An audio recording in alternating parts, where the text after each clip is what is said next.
Welcome to Understanding the Bible with Pastor Stephen. This is episode 46, Si Vis Pacem per bellum. I'd like to start out with Psalm 23. The Lord is my shepherd, I shall not want. He maketh me to lie down in green pastures. He leadeth me beside the still waters. He restoreth my soul. He leadeth me in the paths of righteousness for his name's sake.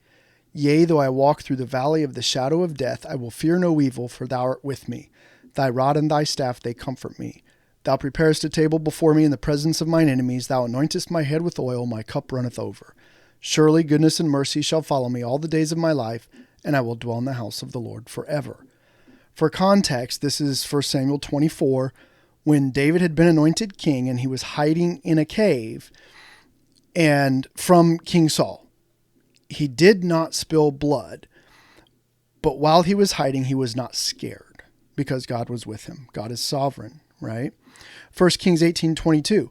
Then said Elijah unto the people, I, even I only, remain a prophet of the Lord, but Baal's prophets are 450 men. And then down in verse 40, and Elijah said unto them, Take the prophets of Baal, let none of them escape. And they took them, and Elijah brought them down to the brook Kishon and slew them there. This is the story of Elijah calling down fire from heaven, the contest between him and the prophets of Baal to burn up an altar, right? And then in chapter 19:15, so 1 Kings 19:15, the Lord said unto him, this is after he was hiding in the cave after this, Go, return on thy way into the wilderness of Damascus, and when thou comest, anoint Hazael to be king over Syria, a foreign nation, and Jehu, the son of Nimshi, shalt thou anoint to be king over Israel, his nation.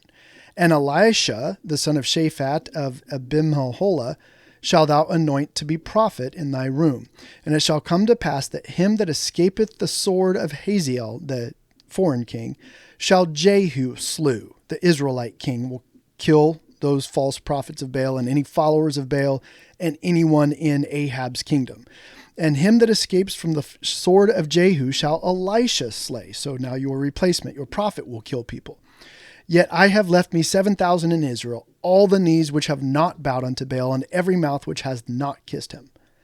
So Elijah, a prophet of God, was told to rise up and slay with the sword, the 450, and appoint a king over a foreign nation and a king over Israel, despite Israel already having an illegitimate King Ahab.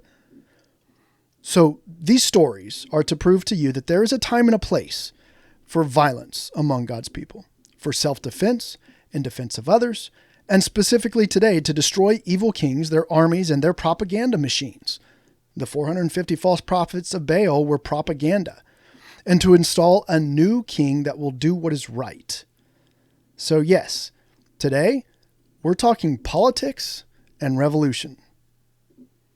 Now, political stuff, I want to jump into the Bible right away, so just know at the end when I say, until next time, may God bless you, I'm always allowing room for ads at that point so I can generate a little revenue.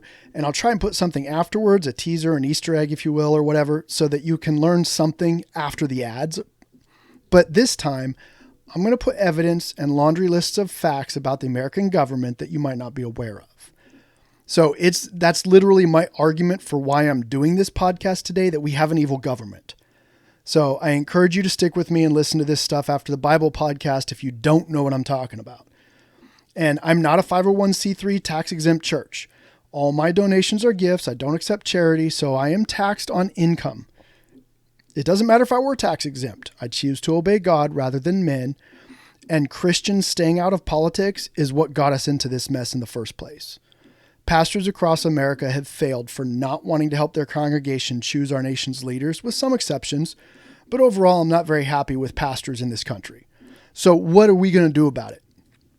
I'm glad you asked. First of all, vote. For the love of God, use the rights that we have in this country that God has allowed you to have. And second, let's look at what the Bible says about political authority, governments, and policemen in our country, cops, whatever. The arm of the government, right? The strong arm of the government that uses weapons. So what does the Bible say about authority? Well, first I want to dispel a myth from Hebrews 13:7. It says, Obey them that have the rule over you and submit yourselves, for they watch for your souls, as they must give account, that they may do it with joy and not with grief. This one is completely taken out of context. I bring it up because Christians will try and slap you in the face with a verse that doesn't make sense. It's referring to spiritual leaders and teachers who shared Jesus Christ with you, who led you to the Lord. for they watch for your souls. The context, you got to read the verses before. Verse 7 says, remember them which have the rule over you, who have spoken unto you the word of God, whose faith follow. So that one doesn't count.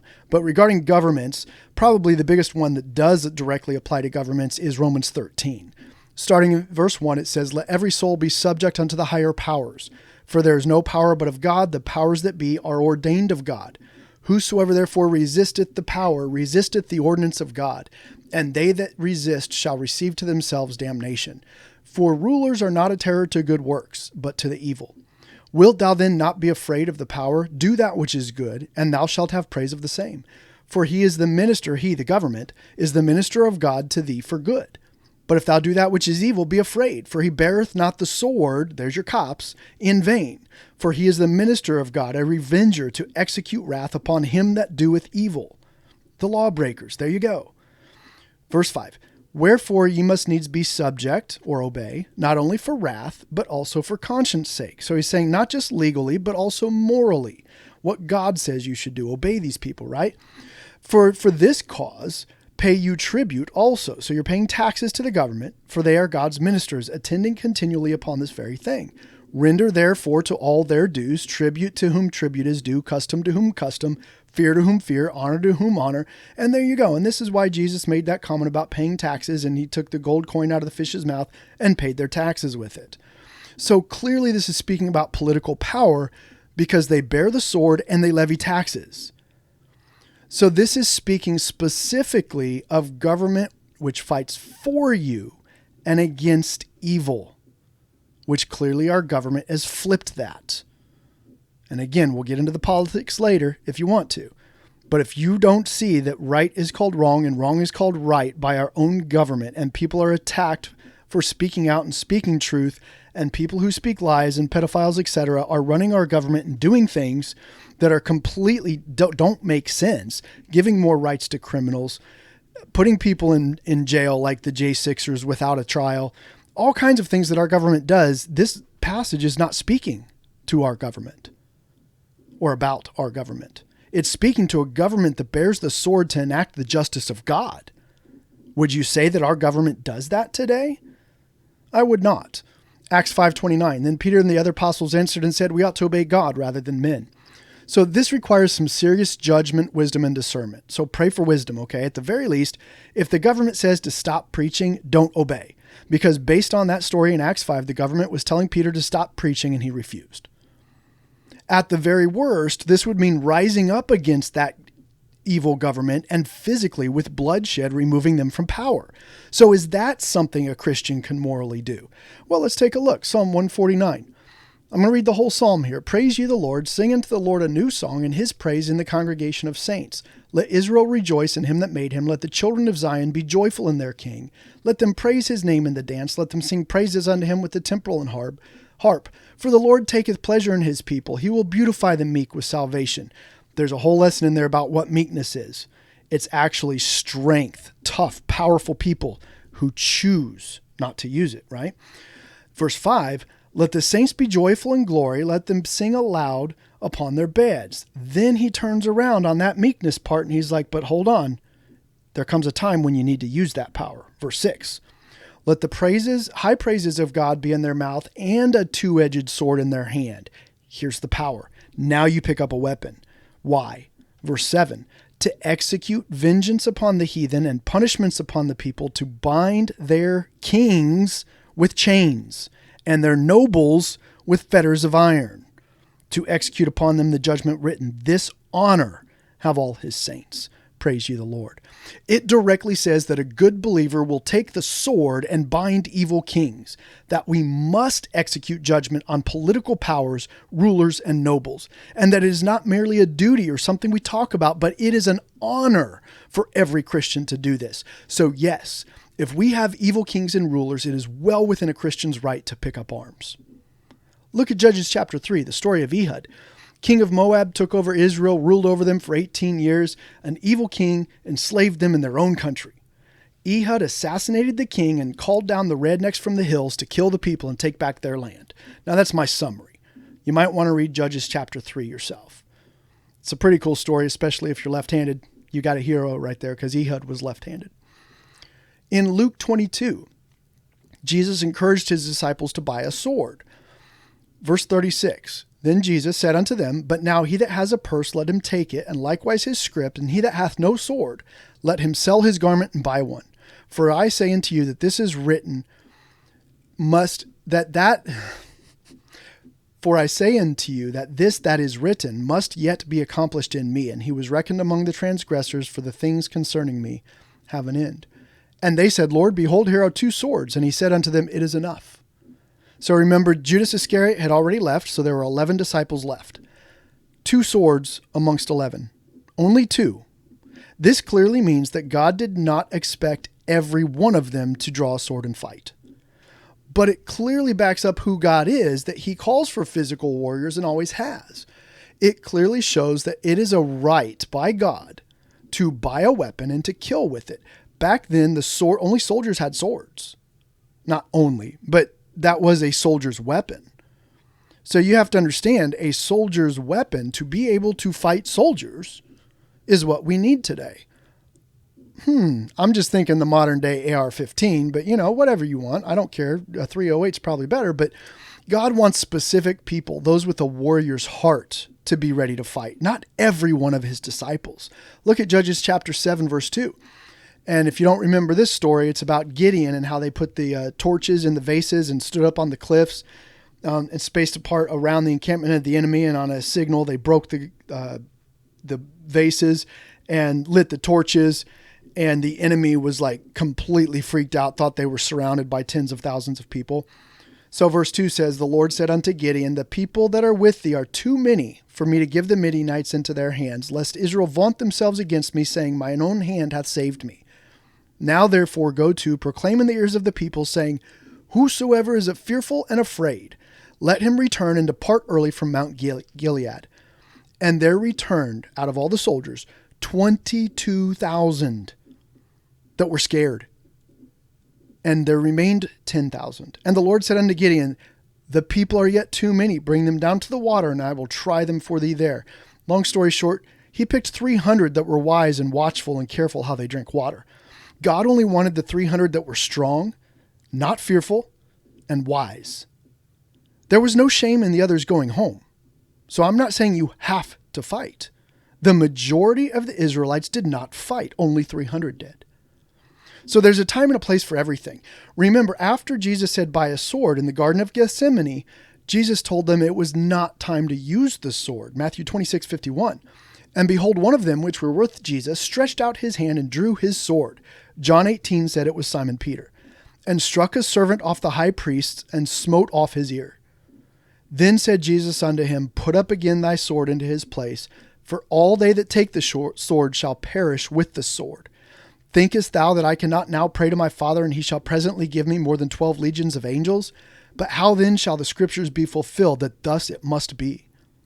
Jesus had to die, so he didn't want his disciples using their sword at that moment. And then he also gave the warning of the consequences of fighting, that you'll die by the sword. But don't forget that it was Jesus that told them to buy the swords probably just an hour before. So that moment in the garden did not negate his command that some among you must have swords. So this makes it clear that some disciples, some Christians, should arm themselves and prepare to die.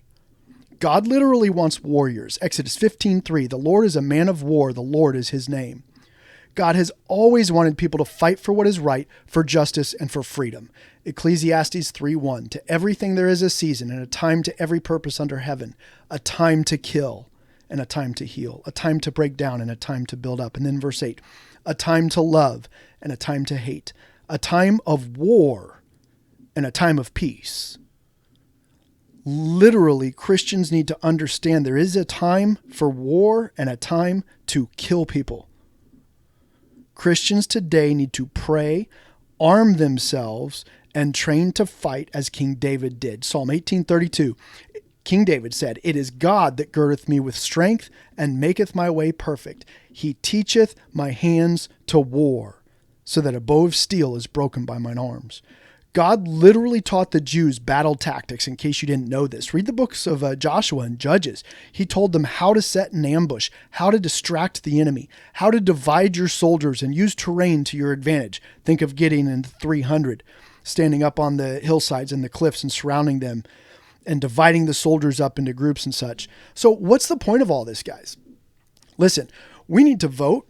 We need to understand that Christians have an obligation, and we need to prepare for war. So here's what I mean by that.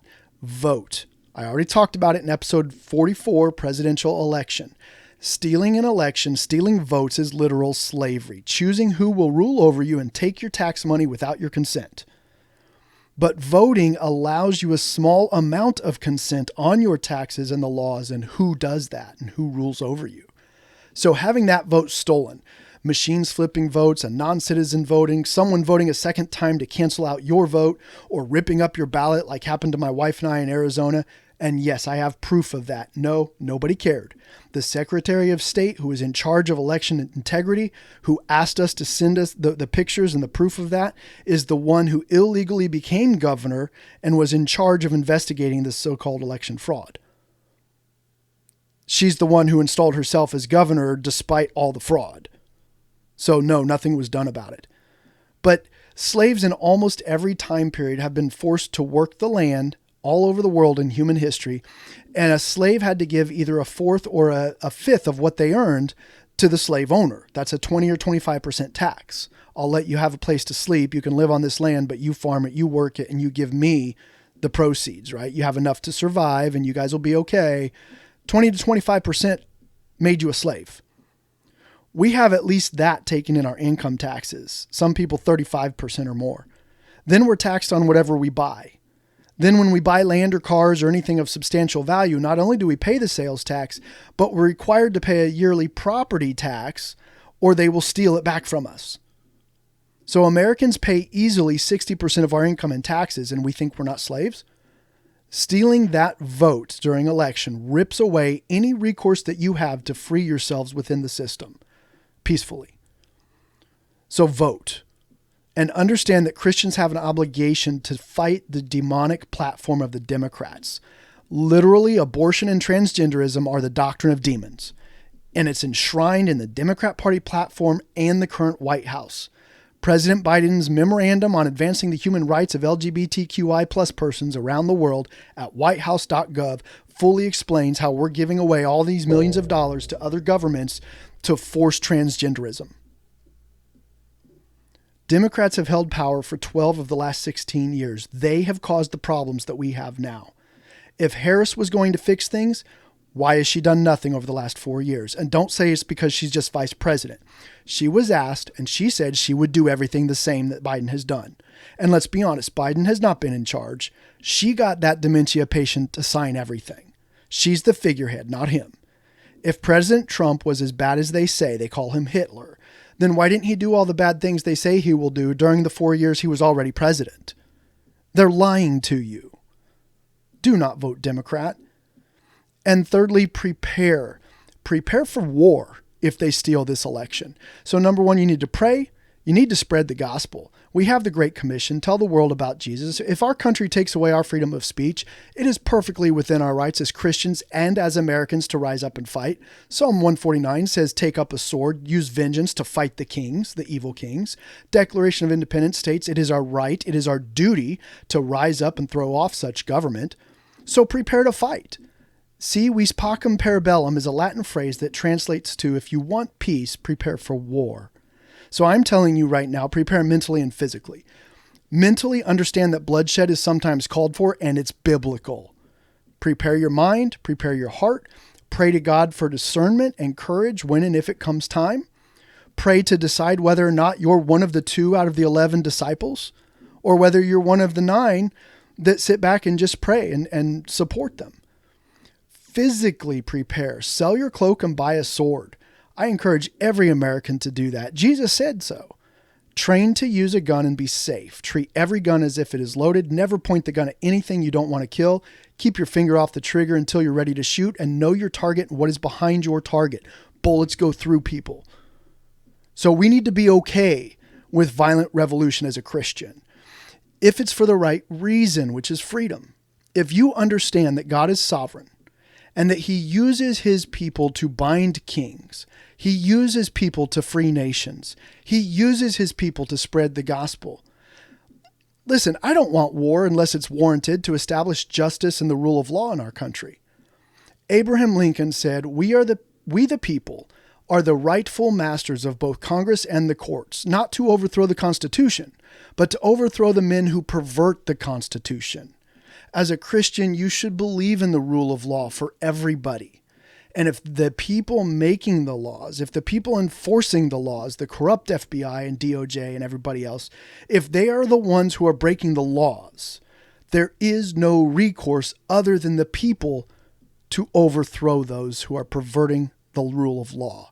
We are not violent. We are not lawbreakers. We are enforcing the law. That's all it is. Final thoughts here, guys. Sometimes violence is the answer. As a Christian, I give you 9 out of 11 chances to be passive. You can be one of those live and let live Christians. There is no harm in that. There is no shame in that. But Jesus said 2 swords was enough. So he expected to have the courage and the willingness to fight. As a Christian who follows the Jesus Christ of the Bible, you should expect at least 2 out of 11 of your brothers and sisters in Christ to pick up a weapon and fight for freedom and what is right. Do not condemn those who choose to be warriors. My God is a God of war. My God trains my hands to fight. Hebrews 13:8, Jesus Christ is the same yesterday and today and forever. I follow that Jesus Christ of the Old Testament and the New Testament, and I have a sword. Until next time, may God bless you. All right, let's get into the politics, guys. Politics in America and why I say we're an evil country now. I've followed politics for a long time, and it goes all the way back to the first time I realized the media was lying to me. July 20th, 1993, Vince Foster at Fort Marcy Park. He was Deputy White House Counsel. He had a meeting scheduled with the FBI for later that day to testify against Bill Clinton. His paperwork and all evidence against Bill Clinton was on his desk prior to it. He didn't make it. He was killed. They say he committed suicide in the park. His briefcase was searched. There was no evidence of a suicide note, but 4 days later, a suicide note was found in that same briefcase. Ronald Rice, a handwriting expert, said the note was clearly forged when compared to 12 other samples of Vince Foster's handwriting. Homicide investigator Vincent Scalise is a certified document examiner, and he says it was a forgery as well. There was no gun found at the scene until later. And now if you Google it and search for it, they say he had the gun in his hand. But I was freaking there when they did the live broadcast and they found Vince Foster and there was no gun. I watched in real time as evidence that I found and saw on television and on the internet mysteriously disappeared over the next few days. To this day, you can't find any evidence that there was a homicide or that he didn't have the gun or that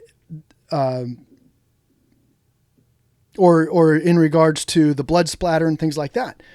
So my point is, this case in 1993 made me highly suspicious of the media, and I began looking for other inconsistencies and lies.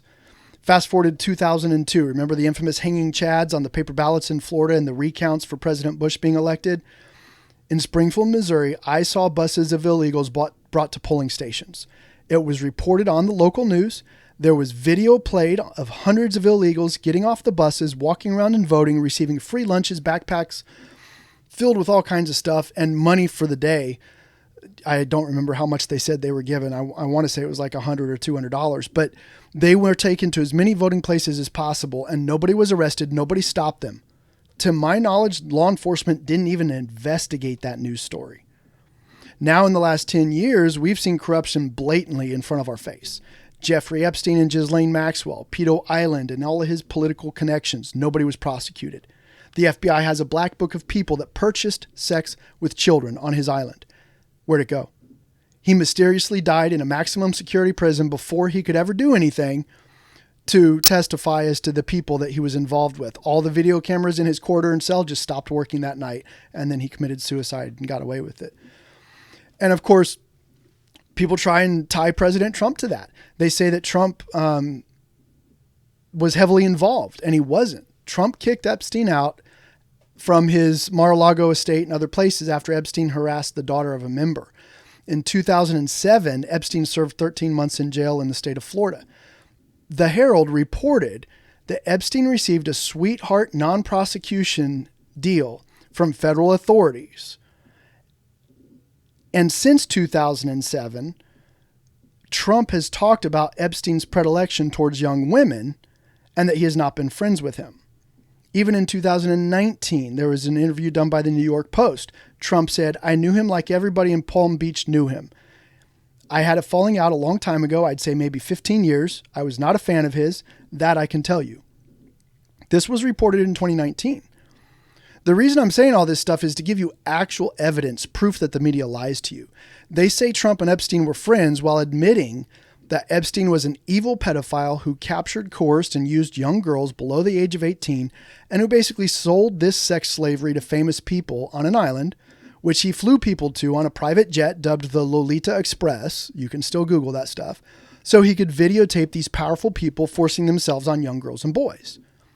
Then to this very day, they try and tie President Trump to that, so you will hate their enemy. And it's all a lie. The timeline's very clear. Trump was rich and powerful and hung out with and donated to anyone who was rich and in politics. And yeah, of course, there's pictures of him hanging out with everybody at these parties, including Epstein. And I'm talking about donation parties by the different DNC and RNC and stuff like that. We're talking politics here. So Trump never went to Pedo Island, although he accepted free rides on the jet to get down to Mar-a-Lago. And you can check the flight logs. He actually traveled to his own properties. He didn't go to the island. Prior to 2007, Trump publicly cut ties with Epstein due to his extreme interest in underage girls. Trump made several statements about that. In 2007, then, after they were no longer friends, Epstein was arrested the first time.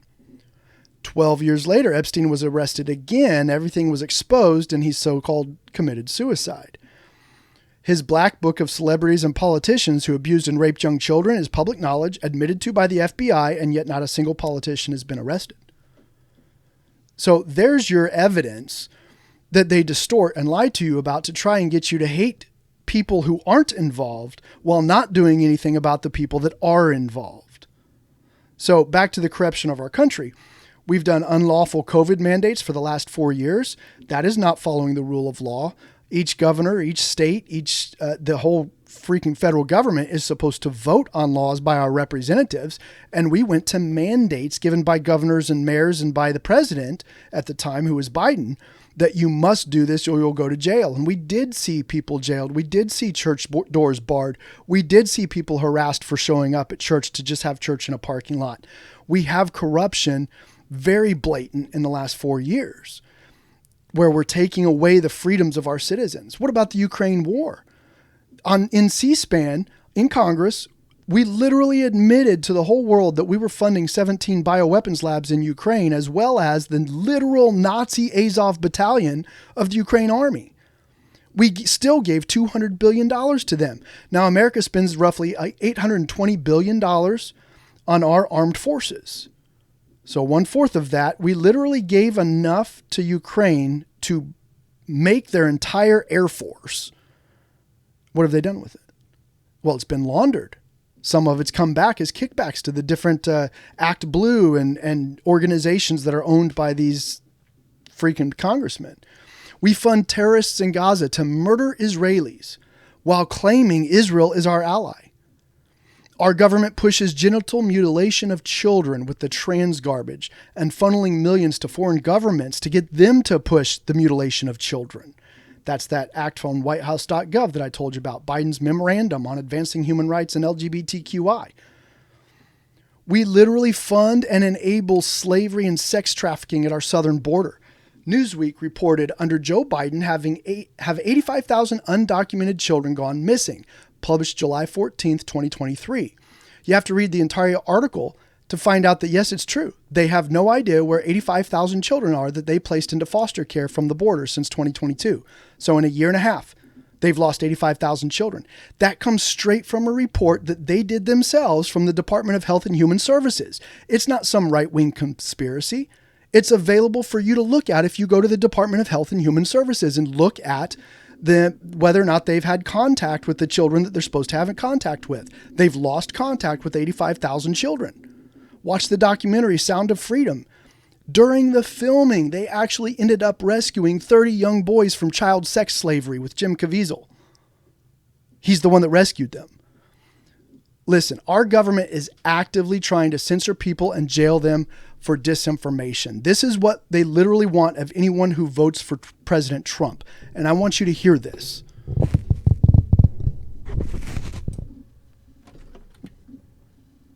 Democratic candidate for Congress in upstate New York said this: MAGA supporters should go to, quote, re-education camps after the 2024 election. Paula Collins is running against Republican Congresswoman Elise Stefanik.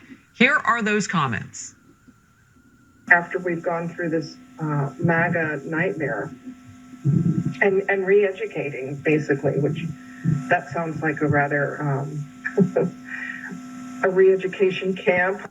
Oh, you're elitist for them. There are millions of Americans, almost all white, almost all Republicans, who somehow need to be deprogrammed. The bottom line is all of America needs deprogramming because we've all been negatively influenced by Donald Trump. Maybe there needs to be a formal deprogramming of the cult members, but something needs to happen. All right, I hope you guys got that. That's really big. That's important. That last one was Hillary Clinton there. Literally wants anyone who votes for Trump to be put into a reprogramming camp and forced to undergo re-education. That's straight out of the Nazi playbook, guys. What's the solution? Listen, I don't want this to happen in America, but we have to understand that it might. All right? Patrick Henry, his famous quote, "Give me liberty or give me death," was part of a speech he delivered to the Virginia Assembly on March 23, 1775. The speech became a war cry for the American Revolution. Henry's speech was a call to arms, urging colonists to take action against British oppression. He believed that life was too precious to be lived in slavery, and that it was time for colonists to stop sitting idly by. Henry's speech also included a warning to the king, hinting that he risked assassination if he continued his oppressive policies. So, while that's good and it brought about the freedoms that we have in America in the Revolutionary War, this is literally what the Democrats try to do by calling Trump Hitler. They want to evoke the godly emotions of fighting against tyranny to get their blind followers to assassinate President Trump. Oh, and guess what? It's working because they tried twice. Have you thought about what that means on what they're trying to do to this country? Have you thought about what you will do if they steal this election? Because voting harder is not an option. You can never vote your way out of tyranny. So pray, prepare yourself, vote, and don't ever stop sharing the gospel message of Jesus Christ, no matter what. God bless you all. Until next time, thanks for listening.